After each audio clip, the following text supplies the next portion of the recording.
School के जो student हैं बहुत ही जाने माने, तो मैम के द्वारा और सर के द्वारा भी उनका नाम काफ़ी बार बोला गया था। आप सभी सोच रहे होंगे आखिर वो मुकुल शर्मा है कौन जिसका नाम ये बोला जा रहा है, तो मैं वही, जी हाँ दोस्तों, ये वही मुकुल शर्मा है। मैं अभी आपको मिलवा देती हूँ मुकुल शर्मा जी से।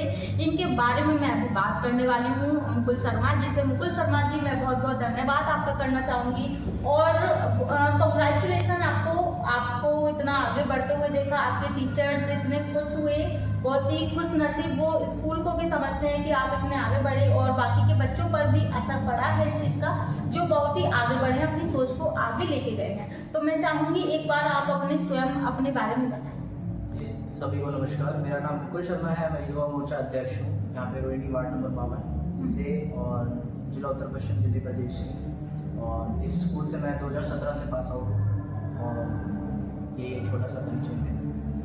तो मुकुल जी, आपने 2017 से यहाँ पे आप फिर यहाँ से स्कूल में पढ़े हुए, तो अभी आप यहाँ पर हो, आपको कैसा लगता है इस स्कूल में, मतलब आपको किस तरीके का प्राउड फील होता है?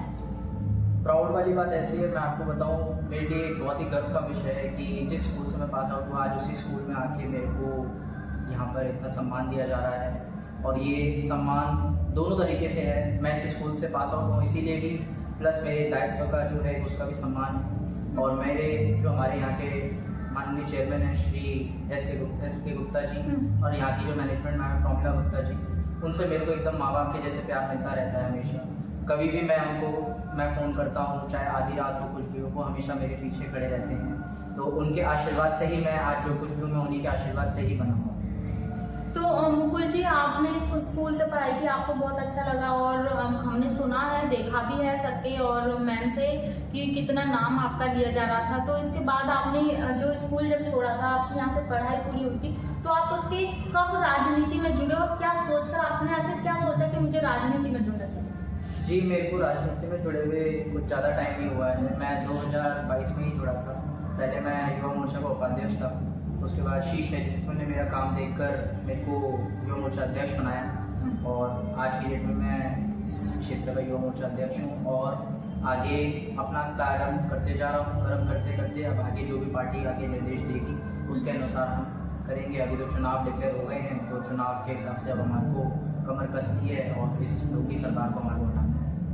अच्छा, तो मतलब आप अभी चुनाव तो चल रहा है और हम इस स्कूल में आए हैं, स्कूल की बात अगर हटाई जाए, आपने यहाँ से पढ़ाई कर ली और काफ़ी अच्छा सम्मान आपका इस स्कूल में हमें देखने को मिला है, तो आप जब राजनीति में आए तो क्या आपकी फैमिली ने आपको सपोर्ट किया? जी, मेरे परिवार का बिल्कुल पूरा सपोर्ट था और मैं आपको एक ही चीज़ बोलूँगा आपके चैनल के माध्यम से कि जब तक आपके पीछे कोई भी, मैं चाहे राजनीति नहीं, चाहे व्यापार हो, चाहे डॉक्टर हो, चाहे वकील हो, आपके परिवार का अगर सपोर्ट नहीं है तो आप कहीं भी आगे नहीं बढ़ सकते। मैं मेरे माँ बाप का भी बहुत बहुत शुक्रगुजार हूँ कि उन्होंने मेरे को राजनीति में भी खूब आशीर्वाद दिया, भर भर के आशीर्वाद दिया, वो हमेशा सपोर्ट करते हैं। मुकुल जी, आपने स्कूल के बाद और कुछ करने के लिए क्यों नहीं सोचा? नहीं, मैंने करा है, मैंने अपनी उसके बाद में ग्रेजुएशन खत्म करी। ग्रेजुएशन खत्म करने के बाद में मैंने वकालत कंप्लीट करी। अच्छा। वकालत कंप्लीट करने के बाद में मैंने प्रैक्टिस नहीं करी क्योंकि पापा का मेरा बिजनेस था, तो बिजनेस भी संभालना था। तो इस चक्कर में मैंने सोचा, मैंने कहा, और प्लस मेरे बचपन से मेरे को ये था कि इस देश के लिए मेरे को कुछ करना है।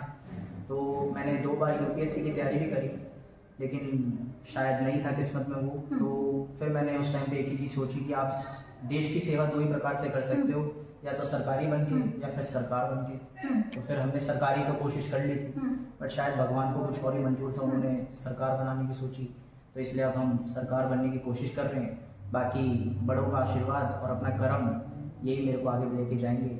आज अध्यक्ष तक पहुंचाया है, कल को उम्मीद है आगे भगवान कहाँ लेके जाएगा, भगवान से कृपा करूँगा कि आगे और आगे बढ़ाएं। तो राजनीति के क्षेत्र में आगे किस लेवल पर आप खुद को देखने की उम्मीद रखते हो? देखिए, कोई भी जब बंदा राजनीति में कदम रखता है तो वो हमेशा यही सोचता है कि मैं कैबिनेट मिनिस्टर बन जाऊं या मैं सांसद बन जाऊं। तो मतलब आपने भी सोचा?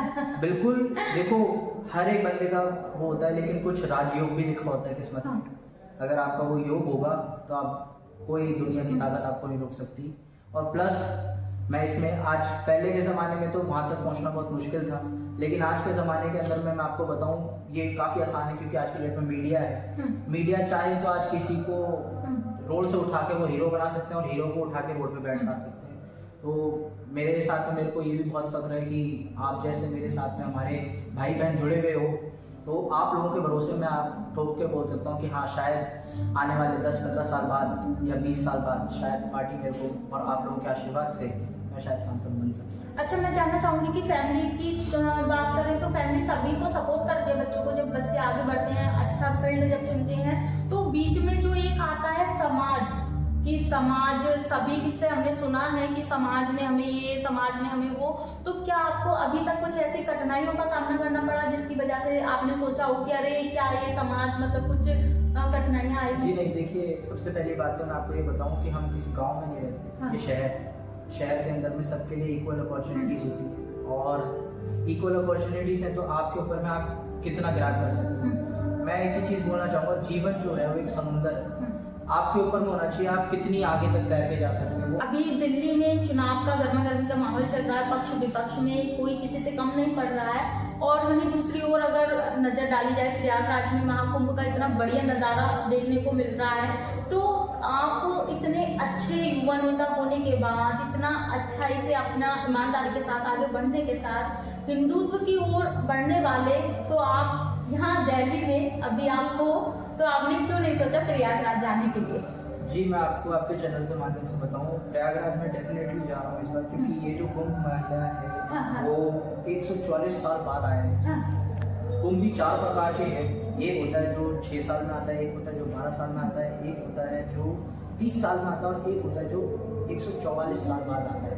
144 साल वाले को महाकुंभ बोला जाता है। इस बार ये महाकुंभ है, तो मैं वहाँ पे जाके सारे हमारे जितने भी हमारे साधु संत हैं उनसे आशीर्वाद लूँगा, और उनको वो मतलब अपने बारे में बताएंगे, उनसे उनके बारे में पूछेंगे, और पूछने के बाद में उनका आशीर्वाद देके ये कहूँगा कि इस देश के लिए मैं कुछ अच्छा कर सकूँ आगे जाके। तो आप अभी अपनी विधानसभा से किस पार्टी को ताज पहनाना चाहोगे विधायक की सीट का? जी, विधायक का सीट का मैं बीजेपी से हूँ, तो हमारे माननीय श्री विजेंद्र गुप्ता जी को ही देंगे। तो उसका कारण भी है क्योंकि उन्होंने बहुत काम करा है इस क्षेत्र के लिए। जब पूरी दिल्ली के अंदर में आम आदमी पार्टी की सरकार चल रही थी, तब भी हमारे रोहिणी विधानसभा जो है वो बीजेपी की सरकार थी। उसका कारण भी आज से अगर हम 10 साल या 15 साल पहले अगर पीछे जाएं, तो पीछे जाने के टाइम पर आप ये लगा लीजिए 15 साल पहले रोहिणी में कुछ नहीं था। विजेंद्र गुप्ता जी ने आके पूरा इस रोहिणी को बसाया है, तो वो डिजर्विंग है और उन्होंने बहुत काम करा इस क्षेत्र। तो मतलब आप विकास देखोगे या फिर अपना पार्टीबाजी का देख के वोटिंग करोगे? नहीं जी, विकास देखेंगे। विकास देश देखेंगे। सबसे पहले है। देश आज मैं एक बात बताऊं, लोग कहते हैं कि अपने आप को देखो या अपना को सोचो। मेरे हिसाब से एक न किसी महान संत ने एक चीज़ बोली कि हिंदुस्तान के ऊपर में ना एक ये शराब समझ लो या आप इसका दुर्भाग्य समझ लो, दुनिया में हिंदुस्तान का नाम इतना ऊपर हो रहा है, लेकिन अपने ही देश के जो अपने देश में पैदा हो रखे हैं वही अपने देश को काटने में लगे हुए हैं। तो एक बार किसी महान संत ने बोला था कि अपना ही अपने को काटता है, बाहर वाले कम काटते हैं। तो यही चीज़ हमारे हिंदुस्तान के साथ में हो रही है, इसीलिए ये ऑल इंडिया गठबंधन हो गया। आपने देखा होगा ये हमेशा बस काट पीट डिवाइड का इन सब चीज़ों की बातें करेंगे कि हाँ भाई इनके लिए ये है कि देश में इनके लिए वोट बैंक सबसे पहले आता है। भाजपा में आप जैसे युवा मोर्चा है अभी तो, और हिम्मत वाले युवा मोर्चा है, तो मैं आपसे जानना चाहूँगी कि जो यूपी में भाजपा का जो नारा चल रहा है कटेंगे बटेंगे एक है सेफ है, तो क्या ये नारे दिल्ली में भी बाजी मार पाएंगे? मैं आपको पहले तो वो नारा से आपको मैं स्पष्ट करवा दूं कि वो नारा जो है ना, लोगों ने ऑपोजिशन ने उसको बहुत गलत तरीके से पेश करा है जनता के सामने कि ये जो है ये हिंदू मुसलमान करने की कोशिश कर रहे हैं, जो कि ऑपोजिशन का हमेशा से रहा है सिस्टम कि यार हम हिंदू मुसलमान इनको अलग करने की हमेशा से आदत है। अगर कोई बंदे आपस में हिंदू मुसलमान ऐसा नहीं होता, हमेशा साथ साथ रहते हैं, भाई भाई रहते हैं। रक्त जब कटता है तो उसका भी तो लाल है और हमारा भी लाल है। तो ये नारा मैं आप उनका कहने का नारा देने का मकसद खाली ये था कि आप जो है आज से इतिहास देखिए, जब अंग्रेज आए थे उस टाइम पे हमारे ऊपर में मुगल्स का राज हुआ करता था। अंग्रेजों ने मुगल्स के बीच में डिवीजन करवाया तभी जाके वो राज कर पाए। तो उस नारे को आप समझिए कि बटेंगे तो कटेंगे। बटेंगे का मतलब है कि अगर आज हिंदू मुस्लिम सिख ईसाई सारे अगर बट जाएं अगर, तो कोई भी बाहर की कंट्री आके हमारे ऊपर में रूल कर सकती है, कोई बहुत बड़ी चीज नहीं। एक है तो सेफ है का मतलब ये हुआ कि हिंदू मुस्लिम सिख ईसाई सारे एकदम अगर एक साथ रहेंगे ना, तो वो जो है हमारे को कोई दुनिया की ताकत नहीं रोक सकती, हमारे को देश को ऊपर ले जाना। ये उस नारे का मकसद है। तो मैं आपके चैनल के माध्यम से लोगों को यही बोलना चाहूँगा कि इस नारे को गलत ना फैलाएं। इस नारे की एक्चुअल सच्चाई जो है वो आज मैं एक युवा नेता मैं आपको बता रहा हूँ, क्योंकि मैंने इसके बारे में पूरा पढ़ रखा है। ये एक मैं आपको बताना चाहूँगा इस चैनल के माध्यम से।